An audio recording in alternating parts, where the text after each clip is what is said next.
great to have you here on the Clark Howard Show. You know, our mission is to serve you with advice and information that empowers you so you make better financial decisions in your life. Sometimes I like to go back to basics, and I'm going to do that today with 403B plans and 401ks.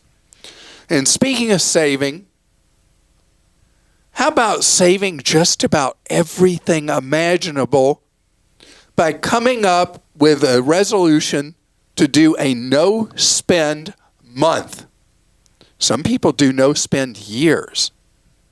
We're going to talk about that later. So, when you do a 401k, I'm going to leave 403bs out for a second. You work for an employer that has 401k. The odds that you participate and contribute to that retirement plan are really, really high compared to if you're on your own. Like so many employers don't offer retirement plans, and when it's left to you to set up your own IRA, over 80% of people never do anything about saving for retirement if it's just up to me, myself, and I. There's such an advantage with a 401k where so many employers do the parental kind of thing. We do it. We auto-enroll people in our 401k. And I bribe them to stay in by offering a dollar-for-dollar match on their contributions up to 6%. And so my employees, if they just sit on their hands, they're saving the equivalent of 12% of their pay doing nothing. People don't have that. And not shockingly, we have 100% participation. 100%, yep. It's like getting an instant 6% raise. Yeah. I mean, I would hope anyone who's working for you knows the importance, right? We're all bought in. So over the years, I've only had one employee ever who did not participate. Wow. Because I assume that employee is gone. They are. Not for that reason. I know. But the point is, when you have a 401k, if you're not participating, and I'm shocked how many people have access to an employer match who don't participate, you're leaving free money on the table. And you're putting yourself in a position, you know, you got 1 in 4 Americans who are in the stage of approaching what would be normal retirement cycles who say, hey, I'm working till I croak because I haven't saved a penny. And that's where life enters. We're busy with life. We've got life expenses, and we got today to pay for. So it's hard for people on their own to make room for putting money aside for down the road when you're worried about today. But somehow, magically, people who work at a place with a 401k are much more likely, in fact, a majority, more than a majority, contribute to a 401k. So how do you do that in your own life if you are one of the people who doesn't work at a place? You work at a place that doesn't offer a 401k. I want you to treat a Roth IRA as your own personal 401k by setting up, just as an employer automatically pulls money out with the automatic enrollment into a 401k, I want you to do that with a Roth IRA, where you automatically fund it every month. Knowing that human behavior being what it is, if you don't set it up automatically, it's not going to happen. So set it up automatically and make it happen. In a 401k, in a Roth IRA, if you are not knowledgeable at a deep level about investments, go straight into the target retirement fund choice available to you. It will provide good diversification and will keep you from being too aggressive or too conservative with how you invest. The costs of these are low. In an IRA, do not, under any condition or circumstances, at any time, ever, not ever, without exception, never, never, never, not ever, open an IRA, a Roth IRA, with a bank-based brokerage, or an insurance company. These are never rules. And there is no exception, period. Only open an IRA with a low-cost provider, period. No exception. You just created, somebody's going to make a meme out of that. When you're like, never, never, ever. There is no exception. Yeah, that'd be a good one. Okay, so let's see. I'm just saying, no, I mean, like, it would be funny. Like, I can just see that being something people post on Instagram. Oh. Like, when should I go out with that guy again? Never, never, not ever. No, it's 3 nevers. Never, Okay, never, yeah. never, not ever. All right. I'm not done. Oh, I'm sorry. Christa, I thought we were going to questions. I have not even mentioned 403Bs. I'm so sorry. Okay, Carry on. 403Bs. This is a poison pill that the Congress gave to school teachers. 403B plans overwhelmingly are trash. They are trash. Now, there are 403Bs offered by hospital systems and universities that are just fine. Unfortunately, most teachers' unions and most school districts that offer 403Bs to teachers offer them hideous, atrocious, gross, awful, terrible 403B plans from insurance companies. These things are so bad that a teacher diligently saving pay period after pay period because of the massive commissions and fees in 403Bs can end up with less money at the end of the year than they started with, what they contributed. They are a crime against our teachers, legalized by the U.S. Congress. Teachers often pay as much as 300 times the expenses of people who work for a regular organization with a 401k. The school districts, you know, they'll take somebody in human resources and say, hey, you go deal with this 403B stuff. They're not trained at all, and they allow the fox in the hen house and allow ultra-high commission insurance salespeople into the school to pitch horrible, gross, disgusting 403Bs on teachers. There's almost no school districts in the United States that offer decent 403Bs.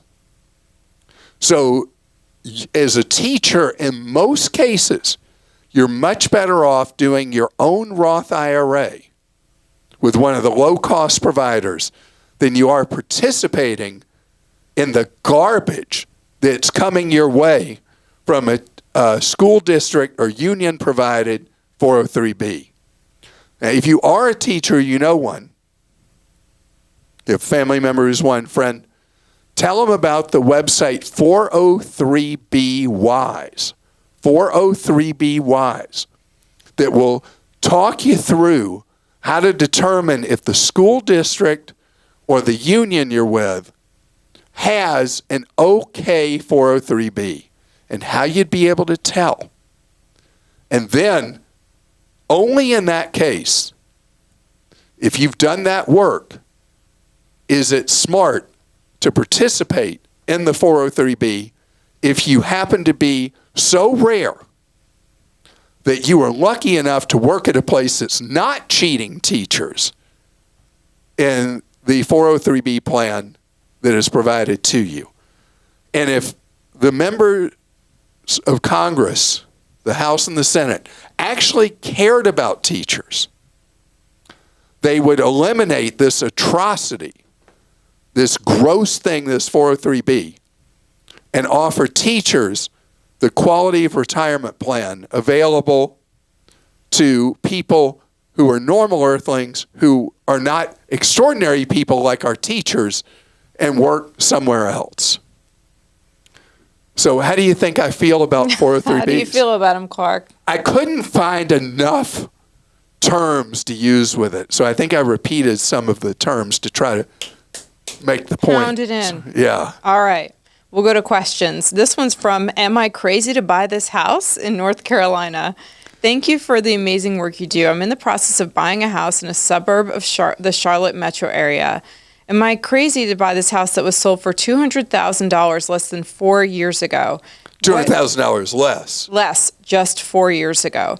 What are some things I can do to not lose significant amounts of money and lost equity when market correction comes? I thought of gritting my teeth and living in my apartment for a few more years, but it sounds painful. We are already bursting at the seams. Please share your wisdom. Am I being careless with my money by buying such a house right now? Moving over a few miles may yield cheaper houses, but not so good schools and a longer commute. Oh, wise one, please help. That's you. Well, yeah. You're up. They asked for wise ones. That would That's be you. No. That would be you. So this is a very difficult time, but home prices are not going to collapse.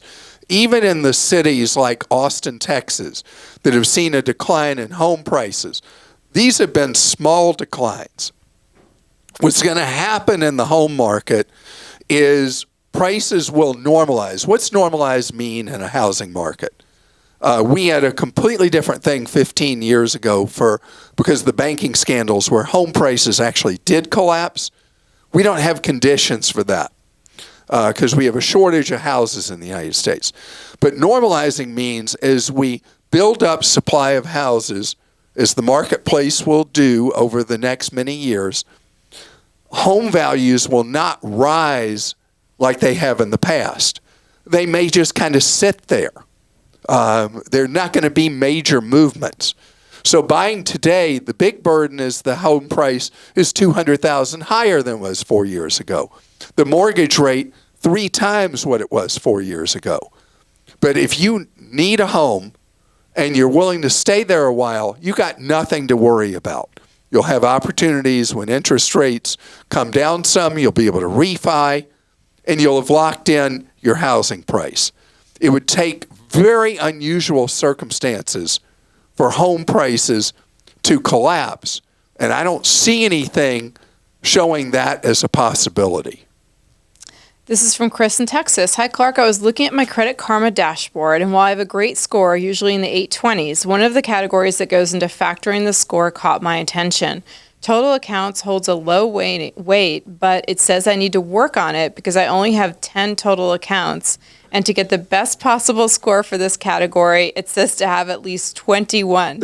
Am I crazy to think that 21 accounts seems like a ridiculous amount and could make someone more of a credit risk? Could you provide your take on this? Chris, you know what happens when you have a really high score? They have to come up with something to tell you could do better. You're just fine. You don't need 21 lines of credit. If your score is 820, keep doing exactly what you're doing and ignore that recommendation because, again, the 2 factors that really matter are that you pay your bills on time and that you're using a small percent of the credit that is available to you. You're obviously perfect in those 2 categories and ignore what Credit Karma said. Mark in Nevada says, over the years, we've taken many road trips with our granddaughter, Yellowstone, Black Hills, California coast, and many more. On these trips, we've always played your podcasts, and we get eye rolls and sighs. He's so boring. A couple of months ago, you answered my question on your podcast about letting my granddaughter use my SUV when she turned 16. You advised me to simply turn over ownership of the SUV to her. Well, I followed your advice, and last week we surprised her with the vehicle. The eye rolls and sighs turned into tears and hugs. Fortunately, I videoed your recommendation on YouTube. I showed it to her. I can't say she's done a complete 180 on you, but at least a 160 or 170. We may yet have a new Clarkie on our hands. Thanks for all you do. All right, that's really sweet and cute. Yeah. So no child should be forced to listen to me. That's really cruel. You know, people do write in, though, and they're like, I was forced to listen, and then I started actually listening, and I've saved a lot of money, so maybe it's worth it. Propaganda works. Yeah. Propaganda does work. All right, so we're going to talk about something. How do you overcome the propaganda of advertising? You must buy everything. I'm going to tell you about a cold turkey method that is proven to work if it feels like money just is out of control in your life. There's something that I first talked about when I did the radio show, that I first talked about in 1996. And it was at the time referred to as the simplicity movement. But the whole idea is that we get on a treadmill and we feel like we got to have this, got to do this, got to do the other thing. And the simplicity movement was like react to that. And it led to something that I first talked about almost 30 years ago, the no-buy challenge. And it was the idea that if your spending feels out of control, that what you do is you don't. That you buy the absolute necessities. You buy food. If you're sick, you buy med. But all the other spending we do for a month, you don't. Now, there are extremists in this that do a no-buy year. And I talked about that I guess a year and a half ago when people started spending money in big numbers, big dollars again after the, what was that thing called? The COVID revenge? You know, where people had felt trapped and they started going a little spending crazy. But really, a year of depriving yourself, of not allowing yourself to spend any money at all, other than what you absolutely had to, that's a bridge too far for most people. But I think designating a month where you take a time out from all discretionary spending. And by the way, that would include eating out. I mean, a month of eating at home because that's so much cheaper. So when I say buy food as a necessity, it would be buying affordable food and eating at home. And what will amaze you is I want you to dial back in the Wayback Machine to 4 years ago when we were in all those lockdowns around the United States. And what was funny was we went into, the only thing I can say was funny about COVID, we went into COVID with people saving about a nickel of every dollar they made. And then during the lockdowns, people were saving more than 30% of what they made because they didn't have the opportunity to go out and spend. And so their spending collapsed. Highest savings rates we've had since prior to the Great Depression. I mean, like forever ago. And so this idea, if you feel like things are out of control, take the 1 month challenge and spend only what is absolutely, positively necessary. Now, if you live a hand-to-mouth existence where you don't make a lot of money, this is irrelevant to you, what I'm talking about. But most of us are in at least a fuzzy middle with income, or we're higher up on income. And in the fuzzy middle in particular, there's a lot of, gosh, where did all that money go?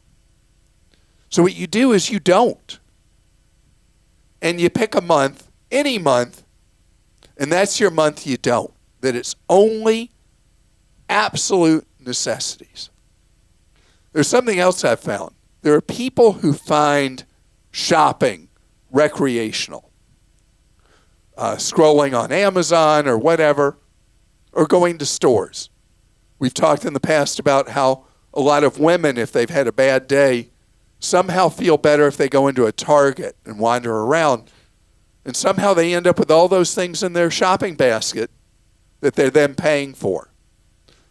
And they were discretionary purchases, not have-tos. So the other thing that I've found works is you ban yourself from e-commerce and ban yourself from going to stores for a 1-month period. I found it has been so empowering to people to do either of these two things. Either to buy only what you must instead of what you want, or if you know you go in a store, you're going to spend money you don't necessarily need to, that just banning yourself from stores online and in person for 30 days will be empowering. Just think about it. If it feels that your money just evaporates, you'll be amazed it doesn't when you try this 30-day experiment. And if it's really scary doing it for 30 days, do it in February next year when it's going to be a shorter month. There you go. All right, we'll go to some questions. This is from Joanne in Pennsylvania.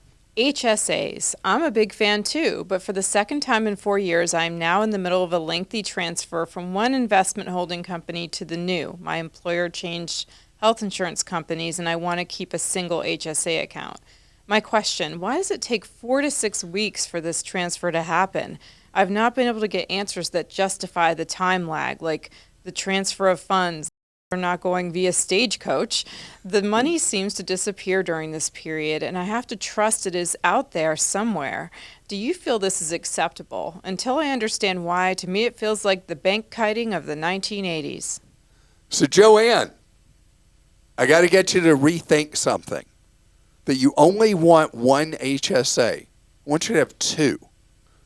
Because the ones that employers tend to provide tend to be high-cost providers. And you can have your own where you transfer the funds to a low-cost provider. Fidelity is my favorite for this, to move your HSA to Fidelity Investments. It will stun you, the choices of what you can do with your HSA at Fidelity and the costs involved with having your HSA at Fidelity versus one of the administrators that employers tend to adapt. So you only want to have the absolute minimum in the employer-provided one and have your money as much as you can in the Fidelity. And ultimately, to make your HSA really work for you for the long haul, the money you don't intend to spend out of the HSA, you want to invest at Fidelity, not have a money market or the equivalent of savings accounts anywhere. So don't be a captive to the employer plan. Have your own, and that's where most of the action is. And then have the more minor one that is for current money going into the HSA at your employer.